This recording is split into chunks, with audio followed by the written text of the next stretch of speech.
Hello guys, welcome to Arpita's dream life. আজকে আমরা সুন্দরবনে দ্বিতীয় দিনের ঘুরতে যাওয়ার গল্প বলবো। তো লেটস কন্টিনিউ। দ্বিতীয় দিন সুন্দরবনে আমরা এইভাবেই হোটেল থেকে চা বিস্কুট খেয়ে বেরিয়ে পড়লাম। সেখানকারই কাছাকাছি এটি একটি রিজার্ভ ফরেস্ট টাইপের ছিল, যেখানে কুমির, কচ্ছপ এগুলো আমরা দেখতে পেয়েছি। সুন্দর সাজানো গোছানো বিভিন্ন প্রকারের গাছ আমাদেরকে দেখানো হয়েছে।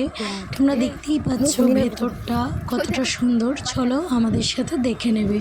আর এখানে কিছু ওয়াচ টাওয়ারও ছিল। ওয়াচ টাওয়ার থেকে আমরা এখানকার বাইরের সমস্ত দৃশ্য দেখতে পেয়েছি। সব কিছু আমাদেরকে গাইড বুঝিয়ে দিয়েছে। গাইড আমাদেরকে যেভাবে নিয়ে গেছে, যেভাবে বলেছে আমরা দেখো আমাদের গাইড দাদা কত সুন্দর করে বোঝাচ্ছে, সবাই এখানে শুনছে। চলো আমরাও শুনিয়ে এগিয়ে চলি।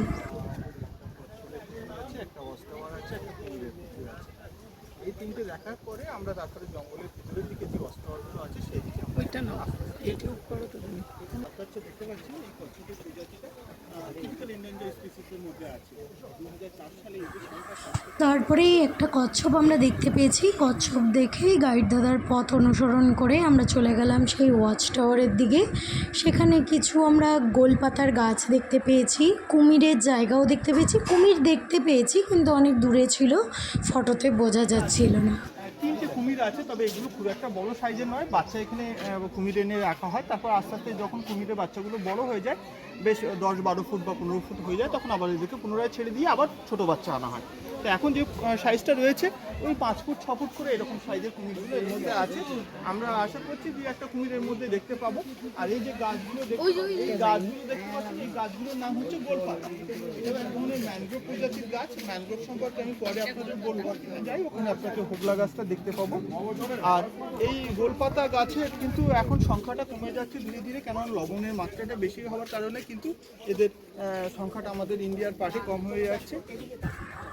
গোলপাতার গাছ দেখার পরেই আমরা চলে গেলাম সেই ওয়াচ টাওয়ারের দিকে। ওয়াচ টাওয়ারে উঠে আমরা সেখানকার সুন্দর বাইরের বনভূমির সুন্দর পরিবেশ উপভোগ করলাম।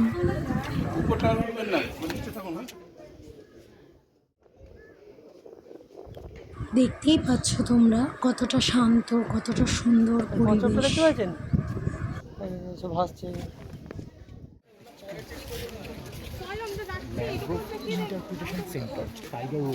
তারপর সেখান থেকে বেরিয়ে সুন্দরী গাছ দেখে একটু আশেপাশটা ঘুরে দেখলাম। ঘুরে দেখে সেখান থেকে আমরা বেরিয়ে চলে গেলাম বোটের দিকে। আস্তে আস্তে আমরা বোটের দিকে রওনা দেব। আশেপাশের পরিবেশটা একটু দেখলাম। এই যে সেই সুন্দরী গাছ, খুবই সুন্দর, ভীষণ সুন্দর লাগছিল দেখতে সব কিছু। এখানে প্রত্যেকটা জায়গায় সুন্দরবনের ম্যাপও দেওয়া ছিল। পরে তোমরা দেখতে পাবে এই ম্যাপ দেখে আমাদের গাইড দাদা আমাদেরকে বুঝিয়ে সেই পথ ধরে নিয়ে গেছে। সেখান থেকে বেরিয়ে আমরা আবার বোটে উঠলাম। বোটে আবার গাইড দাদা আমাদেরকে গল্প বলতে বলতে নিয়ে যাচ্ছেন। এখন এই মুহূর্তে যে নদীটা দিয়ে আমরা এগিয়ে যাচ্ছি তার নাম হচ্ছে সুদর্ণখালী খাল। সামনে আমাদের সুদর্ণখালী ওয়াচ টাওয়ার আসছে। ওয়াচ টাওয়ারটা থেকে আমরা জল খেতে, তাহলে আমরা ওখানে নামবো, ওই ওয়াচ টাওয়ারটা দেখবো। আর ওখানে একটা ম্যানগ্রোভ পার্ক আছে, অর্থাৎ সুন্দরবনের এই যে গাছপালা দেখছেন এদের কিন্তু আমরা ম্যানগ্রোভ বলে থাকি। তো সুদর্ণখালী ওয়াচ টাওয়ার যাওয়ার পথে এরকম আমাদের সকালে ব্রেকফাস্ট চলে এলো। ব্রেকফাস্ট করে আমরা সেই ওখানে নামলাম। সুদর্ণখালী ওয়াচ টাওয়ারে গিয়ে আমরা পাখির জঙ্গল, বিভিন্ন রকমের সুন্দরবনে যা যা ম্যানগ্রোভ অরণ্যতে আমরা যে সমস্ত উদ্ভিদ দেখতে পাই সেই সমস্ত গাছকে রিজার্ভ করে রিজার্ভ ফরেস্ট টাইপ করা হয়েছে। সেখানেও আমরা ওয়াচ টাওয়ারে উঠে বাইরের বনভূমিটাকে সুন্দর করে দেখব, উপভোগ করব এবং এগিয়ে চলব।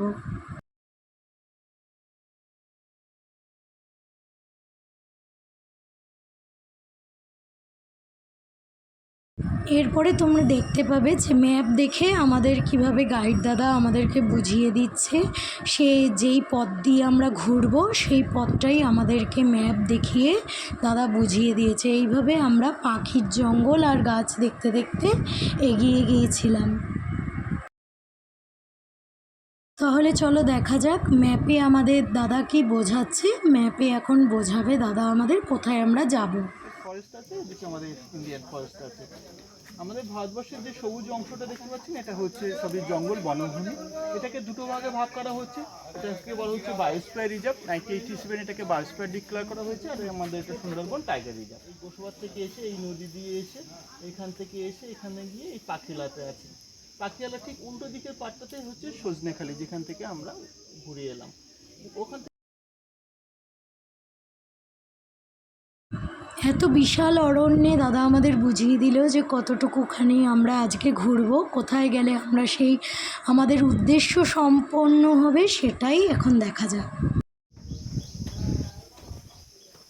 এটা সুদর্ণখালি ওয়াচ টাওয়ার থেকে এই ভিউটা আমরা দেখতে পেয়েছি, ভীষণ সুন্দর, খুব ভালো লেগেছে। সুদর্ণখালি ওয়াচ টাওয়ারের এই ভিউ উপভোগ করেই আমরা তারপরে রওনা দেবো সেই আসল গন্তব্যস্থলের উদ্দেশ্যে, যেখানে গিয়ে আমরা তার দর্শন পাবো।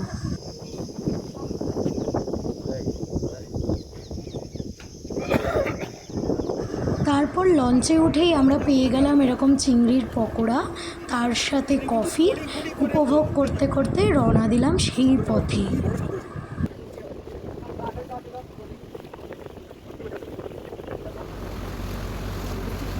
এখানেই পাবো সেই তার দর্শন, যাকে দেখার জন্য হাজার হাজার মানুষ এখানে ভিড় করে।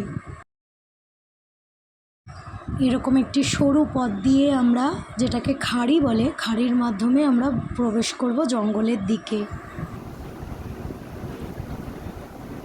খেজুর গাছের মতো দেখতে না, এটাই হচ্ছে হিতাল গাছ। হিতাল গাছের মধ্যে বাঘ বেশি থাকে, তার হচ্ছে কারণ এই হিতাল গাছের পাতা যেগুলো পুরনো হয়ে যায় না, সেগুলো একটু হলুদ হয়ে যায়। হলুদ রঙের সাথে বাঘের রঙটা মিশে যায়, কামফ্লেজ হয়ে যায়। এই জন্য হিতাল জঙ্গলের মধ্যে বাঘের আনাগোনাটা একটু বেশি। বাঘ নিজেকে ভালো করে লুকাতে পারে। আর হিতাল জঙ্গল এখানে একটু কম আছে, কিন্তু কিছু কিছু দ্বীপে সেখানে হিতাল গাছ ছাড়া অন্য গাছ নেই, পুরোটাই হিতাল। হিতাল গাছটা অতিরিক্ত ঘন হবার সবাই কিন্তু একটু ধৈর্য নিয়ে বসো, এখনই কিন্তু তাকে দেখতে পাবো আমরা। যদিও সে অনেক দূরে ছিল, ক্যামেরার অনেক ফোকাস দিয়ে অন্য ক্যামেরায় ভিডিওটি করতে হয়েছে, না হলে ফোনে তাকে ধরা যাচ্ছিল না। তো দেখা যাক সে কিভাবে আসে আমাদের সামনে।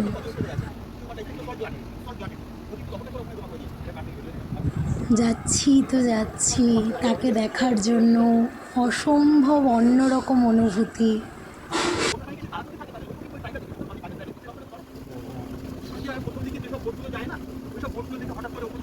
চলে এলো সেই সময়, যেই সময় আমরা তাকে দেখতে পাবো।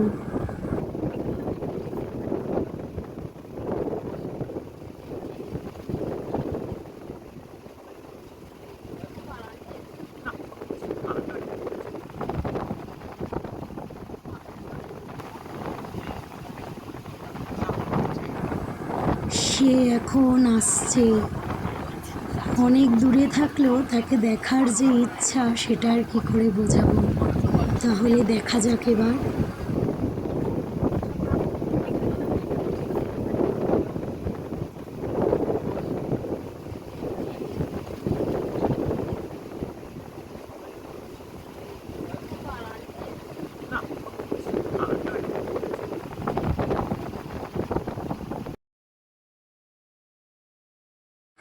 তারপর বাঘ দেখার অসম্ভব আনন্দ নিয়ে আমরা রওনা দিলাম বোটের উদ্দেশ্যে। বোটে করে এখন আমরা সমুদ্রের ঢেউ শুনতে শুনতে পৌঁছে যাব আমাদের গন্তব্যস্থলে।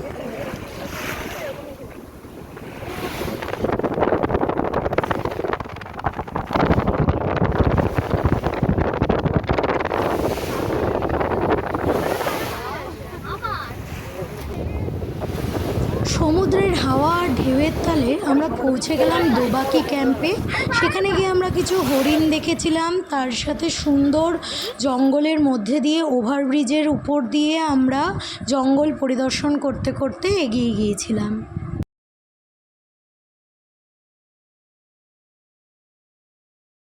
এখানেও একটি ওয়াচ টাওয়ার রয়েছে, আমরা ওয়াচ টাওয়ারে উঠেও কিছু ভিউজ দেখেছিলাম, কিন্তু বেশিরভাগটাই আমরা দেখেছিলাম হচ্ছে সেই যে ওভারব্রিজটা ছিল সেই ওভারব্রিজের উপরে উঠে।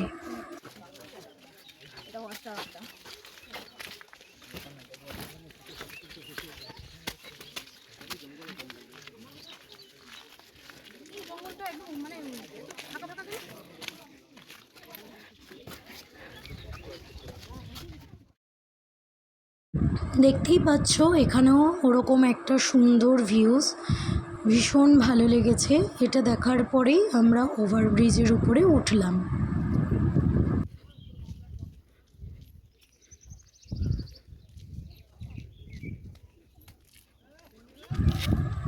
এরকম দৃশ্য দেখে সেখান থেকে ফিরে চলে এলো আমাদের লঞ্চে সেই খাবার দাবার। ইলিশ উৎসবে আমরা গিয়েছিলাম, প্রতিদিনই ইলিশ মাছ খেয়েছি, তো সেই খাবার দাবার খেলাম। খাওয়ার পর আমাদেরকে একটা আপেল দেওয়া হয়েছিল। গান শুনতে শুনতে চলে গেলাম হোটেলের উদ্দেশ্যে।